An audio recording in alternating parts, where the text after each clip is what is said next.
वस्तू ठेवल्या आहेत. हा दिवा बघा, बहुतेक यात सुद्धा जीन आहे. चला मी हा घासून बघतो. प्रत्येक दिव्यात जीन नसतो चुलबुल. हा तर रस्त्यावर फेकलेला जुना दिवा दिसतोय. कुणीतरी आणून म्युझियम मध्ये ठेवलाय. नाही जिंटू, हा दिवा सुद्धा हजारो वर्षापूर्वीचा दिसतो आहे. कदाचित यात सुद्धा जीन असू शकतो. हा दिवा तुझ्या दिव्यासारखाच आहे. असं वाटतंय आहे तो दिवा हलतोय. माझ्या मते तो तू तुझं मत सोड, माझं मत ऐक. या भंगार दिव्याची जागा या म्युझियम मध्ये नसून डस्टबिन मध्ये आहे. चिंटू, चिंटू माझ्या मित्रा, बोलण्याआधी विचार तरी कर, काय काय बोलतोयस ते. तुम्ही मला घाबरवताय की दिव्यातून जीन निघालाय, पण मी कुठल्याच जीनला घाबरत नाही. आणि या खटाऱ्या दिव्यातून जीन बाहेर आला. आधी काय नाही सांगितलं. निघाला सगळा दाम, निघाली सगळे मस्ती. अजून कर माझी निंदा. सॉरी अंकल, सॉरी, माझी चूक झाली. चूक तर झाली आहेच, आता त्याची शिक्षा पण भोग. अटक अटक, चवळीत चटक, चिंटूला नेऊन दुसरीकडे पटक. वीर, वाचव वीर. जिन अंकल सॉरी. जिंटू कडून चूक झाली. तो अजून नासमज आहे, पण तो मनाने खूप चांगला आहे. त्याला परत आणा ना प्लीज अंकल. आता तो कधीच परत नाही येणार. त्याने माझा अपमान केलाय. पण आम्ही तर तुमचा आदरच केला आहे. आम्ही या दिव्याची स्तुतीच करत होतो. हा, हे तर योग्य आहे. चला, मी तुम्हाला तुमच्या जीन मित्राला परत मिळवण्याची एक संधी देतो. जर तुम्ही त्याला शोधू शकलात तर तुम्ही त्याला परत मिळवू शकता. अटक मटक, चवळी चटक, जिथे असेल यांचा मित्र तिथेच यांना पटक.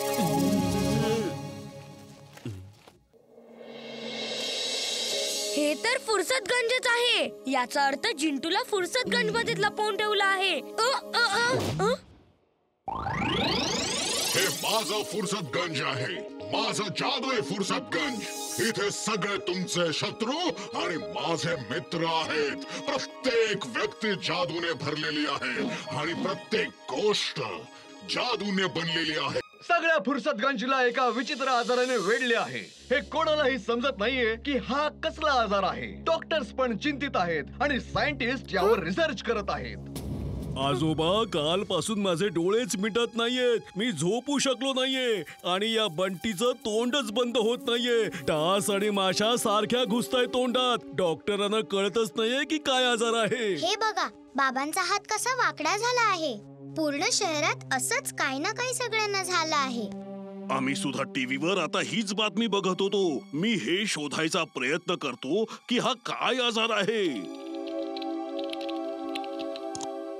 हा आजार आजपासून 100 वर्षांपूर्वी मध्य सागरातील कालुका बेटावर व्हायचा. तर मग तो इथपर्यंत कसा पोहोचला? एखाद्या मायग्रेटरी बर्ड सोबत आला असेल.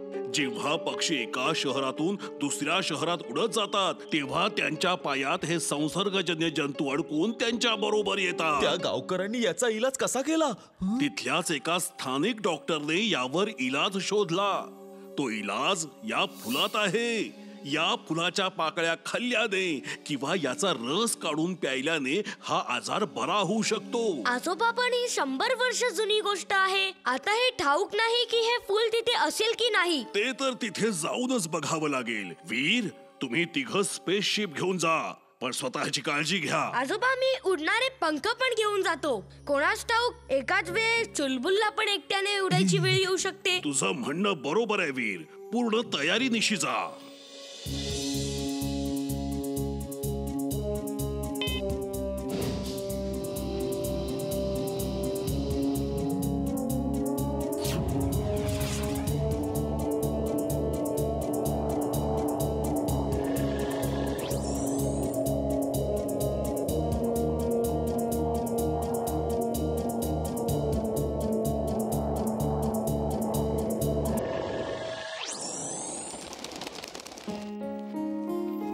वाव, किती सुंदर आयलंड आहे. इथले पक्षी सुद्धा खूप सुंदर आहेत. सगळं किती सुंदर. वीर, ती लोक आली आहेत. चला पळून जाऊया. थांब, आधी मी त्यांच्याशी बोलतो. कदाचित बोलण्यानंतर त्यांच्याशी आपली मैत्री होईल. आम्ही इथे मैत्री करायला आलो आहोत. आम्हाला तुमची मदत हवी आहे. हुला हुला तिरुबाला तिरुबाला हुला हुला तिरुबाला तिरुबाला.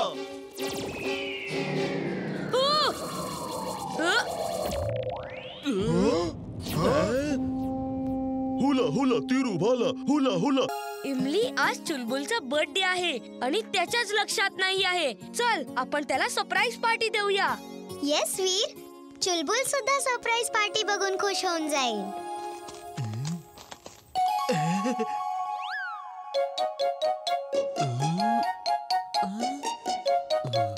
हे दोघं बोलता बोलता एकदम गप्प का झाले आणि दोघे गच्चीवर का निघून गेले? माझी गाढवाची बुद्धी मला सांगते की हे दोघं माझ्यापासून काहीतरी लपवतात आहे.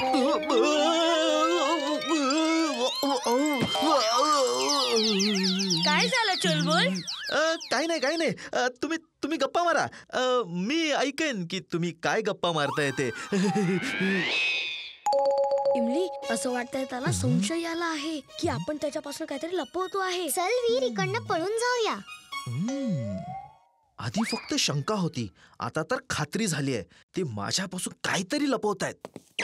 चिंटू, वीर आणि इमली माझ्यापासून काहीतरी लपवत आहे. मला ऐकण्याची अशी शक्ती दे जेणेकरून मी दूरवरच्या त्यांच्या गप्पा ऐकू शकेन. माझी ऐकण्याची क्षमता 100 पटीने वाढव. नाही 1000 पटीने वाढव. मी इथेच उभा राहून ऐकेन की ते लोक काय बोलत आहे ते. ओके चुलबुल. अगडम बगडम आलम पालम इकडम तिकडम दम दमादम.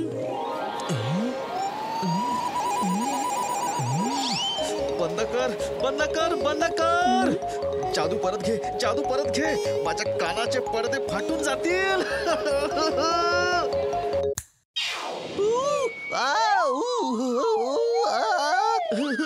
अरे, इतक्या सगळ्या आवाजांमध्ये वीर आणि इमलीचा आवाज कुठे दबलाय काय कळलेच नाही. चिंटू, मला एखादा असा मार्ग सांग ज्याने मला फक्त इमली आणि वीरचं बोलणं ऐकू येईल आणि त्यांना कळणार सुद्धा नाही. ठीक आहे, ही आहे इनविजिबल शाल. ही शाल पांघरल्यावर वीर तुला बघूच शकणार नाही. तू त्यांच्या शेजारी बसूनच त्यांचे बोलणे ऐकू शकशील.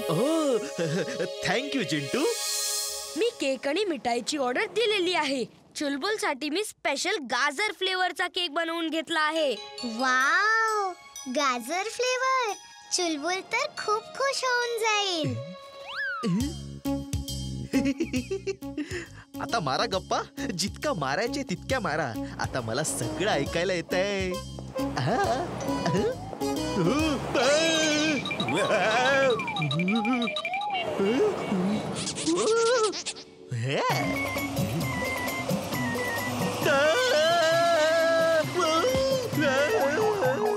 चुलबुल कुठून ओरडतोय?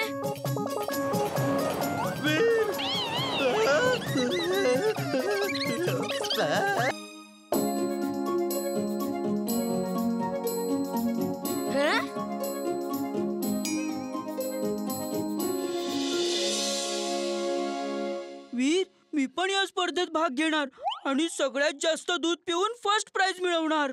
नाही जिंटू, तू एक जिन आहेस. तू जादू करून जिंकशील. एखादा नॉर्मल मुलगा तुझ्याशी स्पर्धा कसा करू शकेल? तू मला कुठल्या स्पर्धेत भाग घ्यायला देत नाहीस.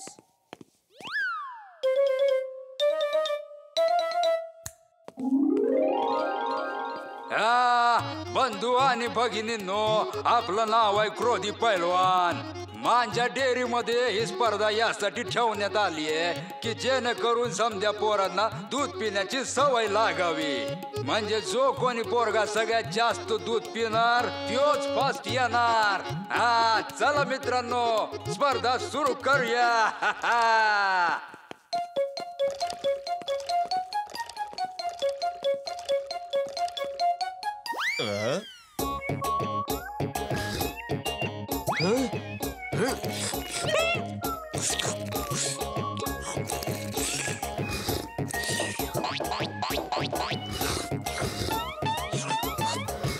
इमली, मला तो जिंटू आहे असं वाटतंय, कारण कोणीच इतकं जास्त दूध पिऊ शकत नाही. बस बस बाळा, अरे माझं समद दूध संपलंय. आम्ही तुला फर्स्ट प्राइज. एक मिनिट सर, ही कॉम्पिटिशन फुरसतगंजच्या मुलांसाठी आहे.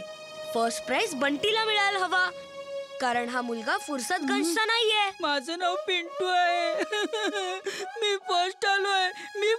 आता हे बघा, पिंटू जो आहे तो फुरसतगंजचा नसल्यामुळे त्याला या स्पर्धेमध्ये फर्स्ट प्राइज देता येणार नाही. तरी बी आम्ही याला एक प्राइज तर नक्कीच देऊ.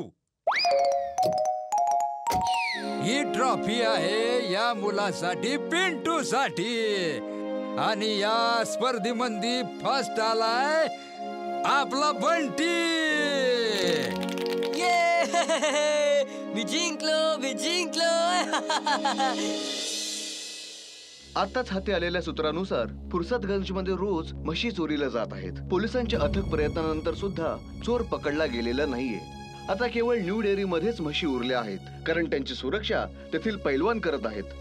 लोकांनी रोबोबॉयकडे अपील केलं आहे की त्याने या चोराला पकडावे. रोबोबॉय, जर तू ही न्यूज बघत असशील तर प्लीज हेल्प. आजोबा, आपण त्या चोराला पकडले पाहिजे. पण कसं पकडायचं? चिंटू आहे ना दूध